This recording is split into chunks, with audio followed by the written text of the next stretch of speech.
Caio, e entrando assim nisso que a gente está falando, como que a gente pode usar a arte, você que vem do teatro, a literatura, para discutir, levantar essas questões do ódio e diminuir esse ódio, essa intolerância, como que a gente pode dar luz à diversidade, às diferenças, aprender com elas, com essa beleza que é as pessoas serem diferentes e complexas e interessantes.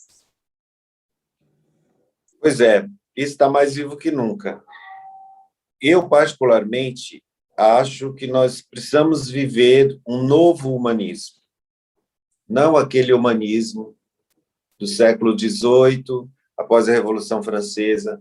Não só este, ele deve caminhar junto, mais um novo momento em que o homem começa a perceber na ciência o respeito aos animais, o respeito à diversidade, o respeito para quem nasceu diferente, porque não é uma opção.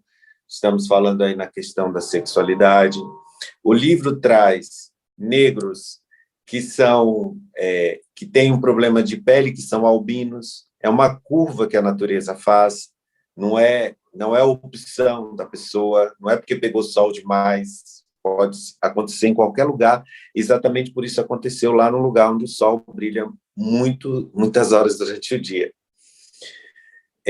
A questão do negro, especialmente, nós temos duas vertentes. Nós temos a vertente que quer trabalhar o humanismo, que quer conversar para uma sociedade ter um contrato social, que é a linha que eu acho que temos que fazer, e tem a outra linha dos negros que diz que tem que voltar para a África, que tem que romper tudo. Eu acho que esse caminho não é possível.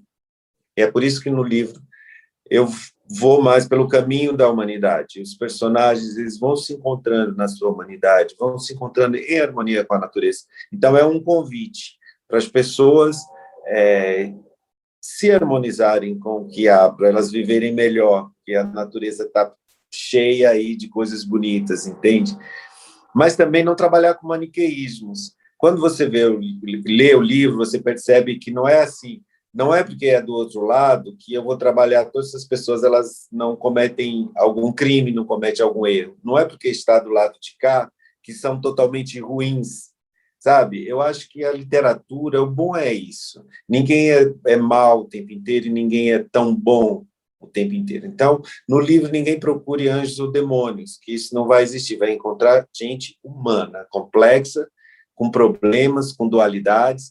E o Raimundo, que é o narrador, ele conta a história a partir do que ele ouviu de dois velhos, que é a Redonda e o Dimas.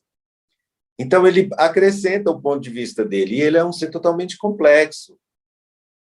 Ele viveu mais de 200 anos, e ele, depois dos 40, ele se transforma em mulher e volta a ser homem. Então, essa coisa da diversidade, eu quis brincar mesmo.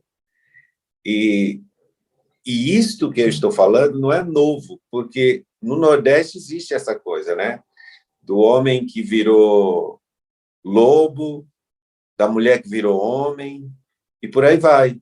Mas, às vezes, ele não estava alinhavado. O que eu acho que é novo é alinhavar tudo isso em uma história, e o negro ele aparece de várias maneiras.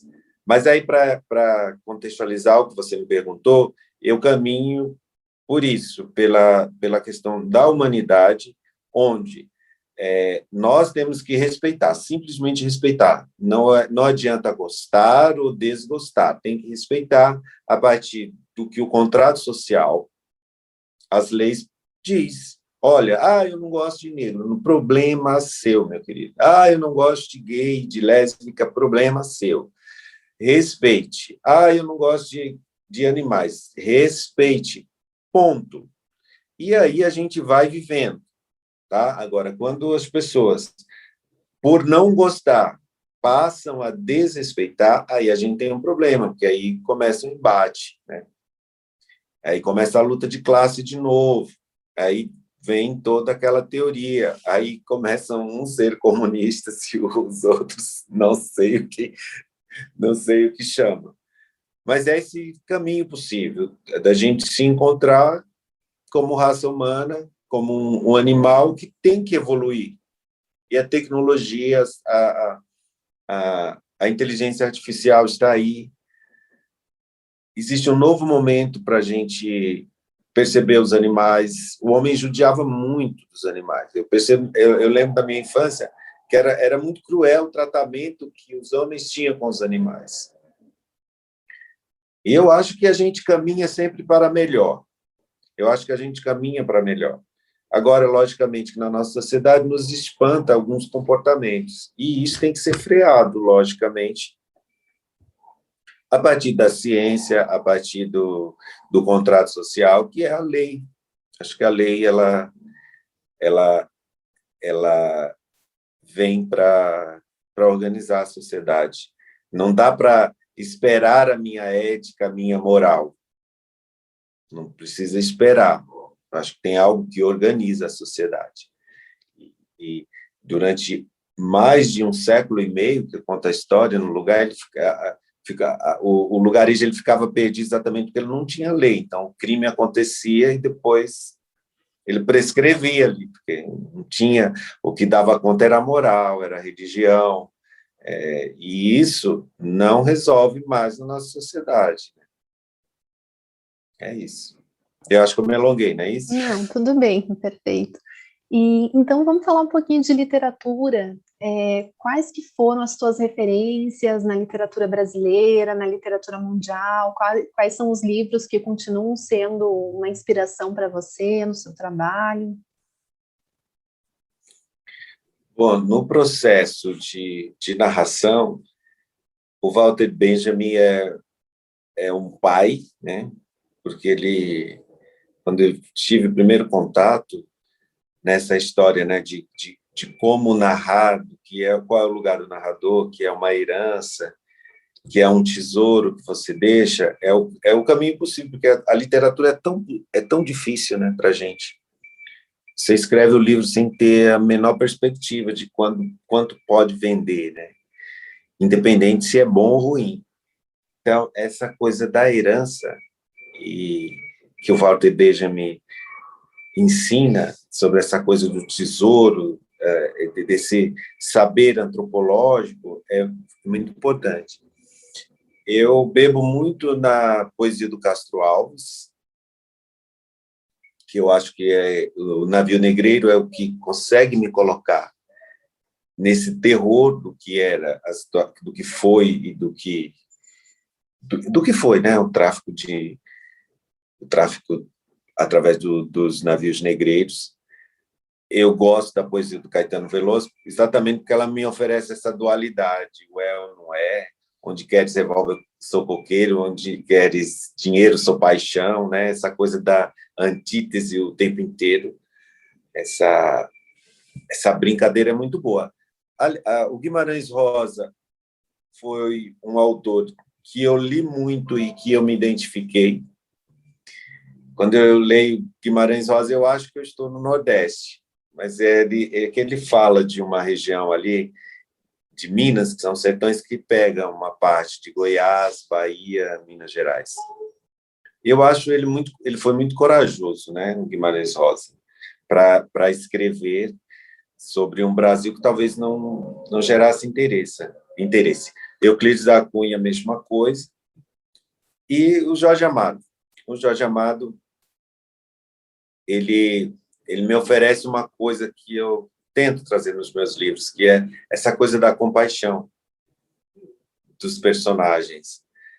O amor do Jorge Amado pelas prostitutas, pelos loucos, pelos bêbados, pelos que estão à margem, que eu acho que é isso que interessa na nossa sociedade. Escrever sobre reis, rainhas, pessoas bem-nascidas, já tivemos uma literatura romântica para fazer isso, né? Já temos aí os baluartes da literatura. Mas eu acho que quando chega no modernismo, que você tem o Jorge Amado falando colocando um vadinho como personagem principal, eu acho que aí é muito interessante. O Bertolt Brecht, que foi um dramaturgo e teórico alemão, ele fez muito bem isso, né? Ele reescreveu algumas tragédias gregas sob o ponto de vista de uma nova sociedade, né? Então, esses escritores que eu falei são a minha fonte, pode ser que eu tenha esquecido alguns, Gabriel Garcia Marques, que foi o escritor que eu li muito, o Hermann Hesse, eu gosto muito, eu li bastante, né? E eu acho que a gente tem que ler sobre o Brasil para conhecer o Brasil. Eu acho que eu conheço o Brasil mais pela literatura do que propriamente em ir ao lugar. Então, muitas vezes as minhas viagens ao Brasil, eu vou para conhecer aquilo que os escritores já anunciaram em seus livros. Então, eu acho isso fantástico. Caio, venha me visitar. Eu estou super perto da cidade do Érico Veríssimo, 1h30. Então, os livros, O Tempo e o Vento, os livros dele, assim, são esse cenário aqui do Pampa, do Rio Grande do Sul. Quando você quiser vir, a gente faz aqui um tour literário. Ai, que maravilha! Eu estive aí, eu fui a Porto Alegre já algumas vezes, fui em Gramado, fiz um caminho mais turístico, mas eu quero fazer as serras, né? E conhecer o lado. E aqui no Rio Grande do Sul... Muito do cinema também, né? No Rio Grande do Sul. Muito, muito. E tem até o Vitor Ramil, né, que é um compositor aqui gaúcho, ele fala muito da estética do frio, que a gente tem uma semelhança com o Uruguai e a Argentina muito forte. Então, aqui eu estou a 2 horas do Uruguai, a umas 4 horas da Argentina. Então, tem também essa proximidade com Borges, Cortázar, todos esses escritores da literatura latino-americana, dessa parte, né, da América Latina. Com certeza. E aí vocês são bastante resistentes, continuam. A gente percebe que tem uma cena do rock, do cinema, na literatura. Eu acho isso muito importante, esse recorte. Eu acho que o que faz o Brasil é exatamente essa multiplicidade. Quase não, é um continente, né, o Brasil. Claro. Daí até você ir medindo e ir acompanhando os autores, os artistas, como é que a cultura se manifesta até o norte, é um continente. É riquíssimo, né? É riquíssimo. E é fácil. Você está em Ponta del Este e encontrar um quarteirão da praia inteiro, só de pessoas do Rio Grande do Sul, daí, né? É isso aí. Todo mundo toma chimarrão, então você não sabe quem é. Quem é do Uruguai e quem é do Rio Grande do Sul. Mas é maravilhoso, assim, essa diversidade cultural, a gente aprende muito, né, com o Brasil, com as diferentes culturas, né? E a próxima pergunta, o que eu queria conversar contigo é sobre essa questão dos novos escritores, né? Porque no mundo escrito a gente está sempre em contato com esses jovens talentosos que lutam muito para conseguir publicar, para viver da literatura, para ser escritor no Brasil. É difícil ter espaço. Quais que são os principais desafios que os novos escritores enfrentam, né? E também muitos nos falam sobre essa dificuldade, assim, de, além de ser um escritor, eles têm que se desdobrar em muitos papéis, por exemplo, entender de marketing digital, fazer contatos, fazer relações públicas. Qual que é a sua visão sobre isso? Eu acho que a literatura no Brasil é bem difícil. Para um país continental com essa proporção, a gente fica muito à mercê da mídia. Eu acho que tem uma responsabilidade, que aí eu parabenizo o trabalho de vocês, que é de dar foco para esse trabalho de quem está construindo algo que não seja necessariamente ou tão somente comercial. Não tenho nada contra trabalhos que tenham uma campanha comercial. Se eu assim pudesse, também eu faria. Mas eu acho que, a começar das universidades, dos cursinhos e bancas de vestibular, que indicam os clássicos. Eu acho que algumas cidades, algumas regiões, incentivar novos escritores, porque nós temos muitos bons escritores, muita gente produzindo coisa bacana que a gente não conhece, que a gente não tem o tempo, né? O celular já nos ocupa muito tempo, nós temos a Netflix, a exemplo de outras, e aí a literatura, nós temos a globalização do mercado, vem coisas de fora, você vê, a gente não pode dizer que o jovem não quer ler, vende milhões de livros do bruxinho inglês e de toda essa literatura fantasiosa que vem de fora, e vende milhões. Então, eu não posso dizer que o jovem não lê. Eu acho que ele não é despertado para o interesse disso. E isso impacta na produção de novos escritores. Porque imagina um garoto com 15, 16 anos, ou uma menina que resolve falar para os pais, olha, você é escritor, vou escrever. É chocante, porque a gente acha que a pessoa vai morrer de fome mesmo. A gente também imagina, porque é um mercado muito difícil. Se a arte, em geral, já é difícil, eu acho que esse é um dos mais difíceis. Mas também é o mais elegante, é o mais charmoso, né? Nada como um livro, o livro, pelo meio eletrônico, ele não foi feito para você comprar e consumir aquilo. Aquilo é para você está em viagem, você não pode carregar o bom do livro, o que gera emoção, é você ter o livro, né?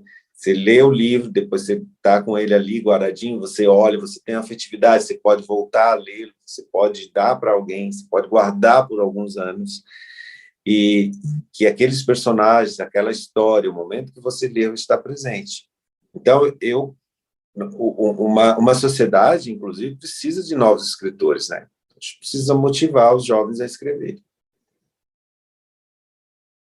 E com uma nova linguagem, né?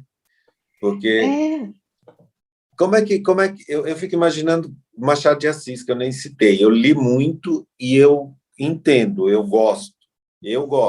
Uhum. Eu acredito que o meu sobrinho já não consiga mais ler Machado de Assis, porque já é muito distante. Então é preciso que nasça um novo Machado de Assis que conte, fale as coisas que ele falava de um outro modo. A sociedade precisa de novos escritores, porque o escritor é a criação, né?